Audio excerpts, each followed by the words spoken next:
Pastor Michael ఆ రోజే అనుకోకుండా వేరొక ప్రాంతంలో సువార్త సభల నిమిత్తం తన బైక్పై ఒక్కడే ఒంటరిగా ప్రయాణమయ్యాడు. అప్పుడు సమయం రాత్రి 11 గంటలు అవుతుంది. అది హైవే, వాహనాలతో రద్దీగా ఉంటుంది.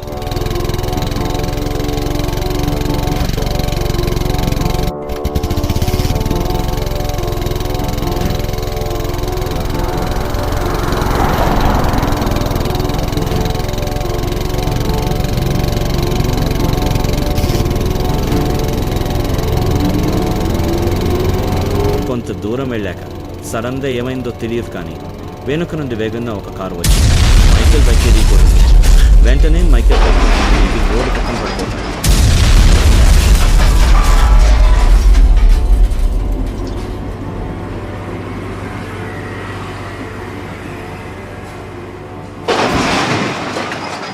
తలకు గాయాలవుతాయి. ఆ సమయంలో ఎవరు కూడా అతన్ని చూడరు. తలకు గట్టిగా తగలడం వల్ల అతను చనిపోతాడు. మరునాడు ఉదయం అక్కడికి ఒక వ్యక్తి వచ్చి చూసి వెంటనే పోలీసు వారికి సమాచారం అందిస్తాడు. వెంటనే పోలీసులు అక్కడికి చేరుకుంటారు. అతను ఎవరు అని అతని వివరాలు సేకరించి మీడియాకు సమాచారం అందిస్తారు. తర్వాత న్యూస్లో బైక్ యాక్సిడెంట్లో పాస్టర్ మైకేల్ అనే వ్యక్తి చనిపోయాడు అని ప్రచారం చేస్తారు. వెంటనే ఆ విషయం తెలుసుకున్న ప్రజలు, క్రైస్తవులు 100 మంది అక్కడికి చేరుకుని నినాదాలు చేస్తారు. కానీ అక్కడ పరిస్థితి గమనించిన ప్రజలు అది యాక్సిడెంట్ కాదు, ఎవరో కావాలనే మైకేల్ను చంపి ఇక్కడ పడేశారు అని వారు అనుమానం వ్యక్తం చేస్తారు.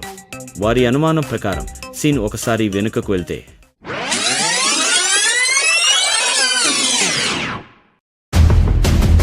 మైకేల్ తన బైక్పై ఒక్కడే ఒంటరిగా ప్రయాణమయ్యాడు. అప్పుడు సమయం రాత్రి 11 గంటలు అవుతుంది. కొంత దూరం వెళ్ళాక అతనిని గుర్తు తెలియని వ్యక్తులు కారులో వెంబడిస్తారు. తర్వాత అతని బైక్ని క్రాష్ చేసి